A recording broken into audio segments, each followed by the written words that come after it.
ఇంద్రకీలాద్రిపై వినాయక చవితి ప్రత్యేక పూజలు. శ్రీ దుర్గా మల్లేశ్వర స్వామి దేవస్థానం ఉపాలయం అయిన శ్రీ వినాయక ఆలయంలో వినాయక చవితి పూజలు నిర్వహించారు. రాష్ట్ర ప్రభుత్వ కోవిడ్ నిబంధనలు అనుసరించి పూజలో పాల్గొన్న ఆలయ అధికారులు, వైదిక కమిటీ సభ్యులు, వేద పండితులు, ఆలయ అర్చక స్వాములు, ఆలయ స్థానాచార్య విష్ణుబొట్ల శివప్రసాద్ సమక్షంలో ప్రత్యేక పూజలు నిర్వహించారు. రాష్ట్ర ప్రజలు మరియు భక్తులు ఎల్లవేళలా ఆయురారోగ్యాలతో అందరూ సుభిక్షంగా ఉండాలని పాలక మండలి చైర్మన్ ఈవో సురేష్ బాబు తెలిపారు.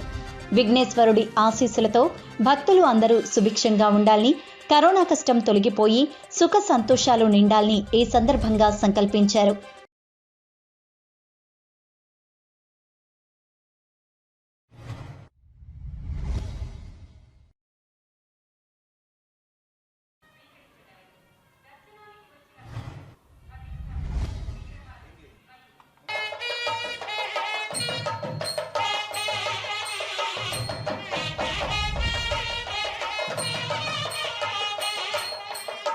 संत सर्वयन्द्रावन्तो मरुतो विष्णुरग्निः ममान्तरिक्षमुरुगोपमस्तु मह्यं वातः पवतां कामे अस्मिन् मयि देवाद्रविणमाय जन्तां मय्यासीरस्तु मयि देवहूतिः दैव्या होतारावनिषन्धपूर्वेरिष्टास्यामतनुवा सुवीराः मह्यं यजन्तु मम यानि हव्याकूतिः सत्या मनसो मे अस्तु येनो मानिगाङ्गतमज्जनाहं विष्णु अग्निर्मन्यं वृधिनुदन् पुरस्ताददत्तो गोपाः मेदिनं त्वा देवीं वाचमजनयन्त देवास् ओम यजमान्यायजमानस्य ब्रह्मकुलगोत्रोद्भवस्य वेङ्कटसुरेश बाबुनामधेयस्य धर्मपत्नी समेतस्य सह कुटुम्बस्य क्षेमस्थैर्यधैर्यविजयभयाजरारोग्यैश्वर्यपुत्रपौत्राभिवृद्ध्यर्थं सम्पूर्णशरीर आरोग्यतादिद्धिद्वारा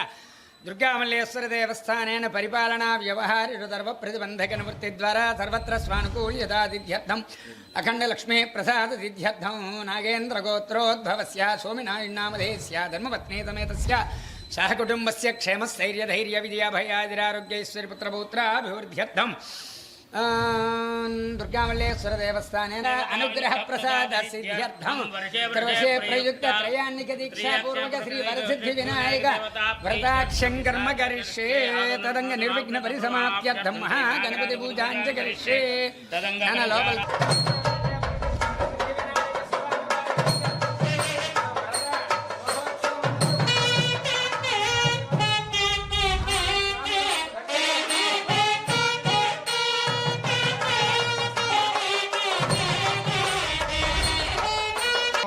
जटराय नमः हयग्रीवाय नमः हयग्रीवाय नमः हयग्रीवाय नमः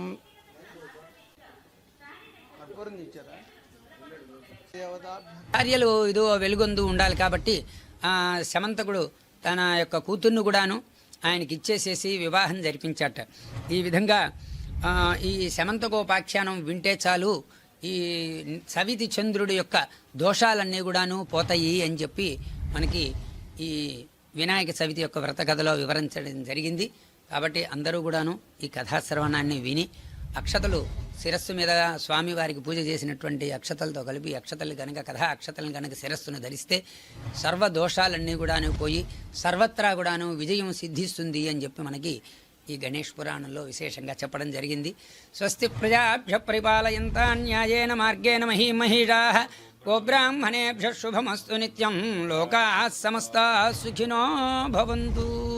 కాలే వర్షతు పర్జన్యః పృథివీ సస్యశాలిని దేశోऽయంతో బర్హిషో బ్రాహ్మణాः సంతు నిర్భయాः అపుత్రాः పుత్రిణः సంతు పుత్రిణः సంతు పౌత్రిణः సధనాः సధనాः సంతు జీవంతు శరదాం శతం. నమః పార్వతీపతయే హర హర మహాదేవ. జై బోలో గణపతి మహారాజ్ కీ.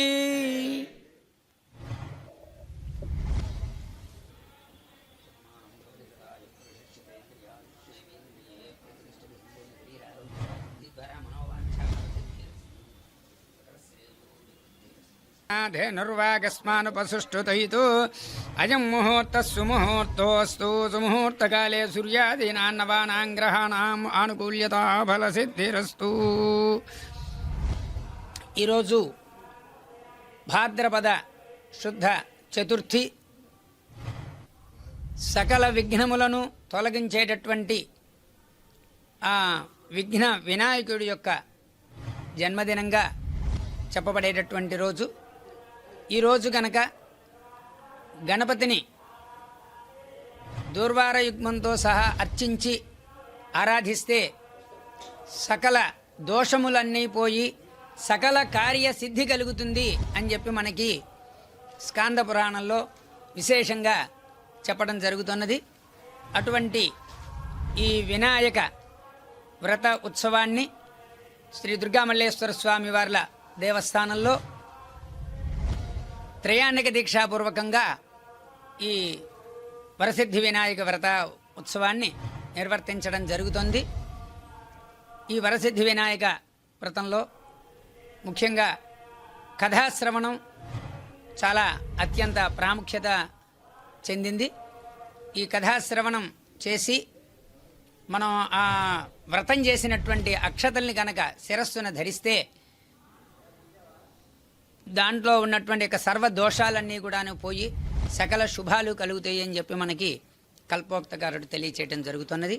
అటువంటి యొక్క ఈ కథాశ్రవణాన్ని ఈరోజు వినిపి నైమిషారణ్యంలో శౌనకుడు ఇతర మహర్షులు అందరూ కూడాను సూత మహర్షిని కలిశారు.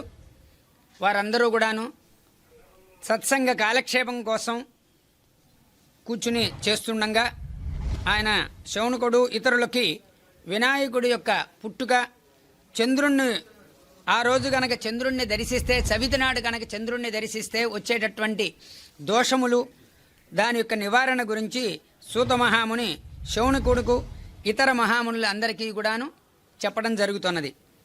రాక్షస ఏమి నీ కోరిక అని చెప్పని, ఎందుకంటే గజాసురుడు అనేటటువంటి యొక్క రాక్షసుడు ఈశ్వరుడి యొక్క గొప్ప భక్తుడు.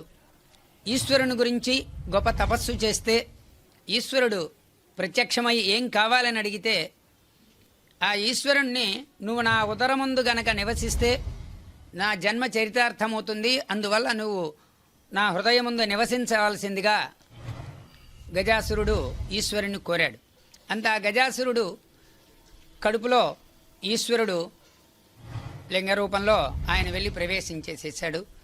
ఈ గజాసురుడు ఈశ్వరుని పొట్టలో పెట్టేసేసుకుని హాయిగా రాజ్యపాలన చేస్తున్నాడు. కొంతకాలం గడిచింది.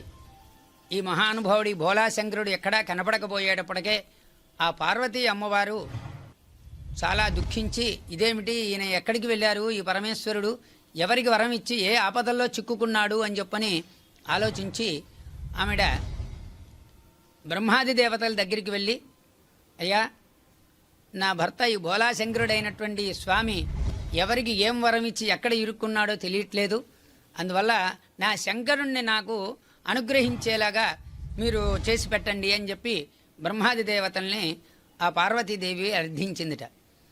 అమ్మా సోదరి, నీకింత దుఃఖం వచ్చిందా? ఆ పరమేశ్వరుడు ఎక్కడ ఉన్నా సరే నీకు తక్షణం మేము తీసుకొచ్చి ఇస్తాము అని చెప్పి ఆ బ్రహ్మాది దేవతలు, విష్ణువు వీరందరూ కూడాను శ్రీ మహా విష్ణువుతో సహా మొత్తం సకల దేవతలు అందరూ కూడాను శంకరుణ్ణి వెతకడం కోసమని బయలుదేరారు. ఆ శంకరుణ్ణి వెతుకుతూ ఉండగా శ్రీ మహావిష్ణువు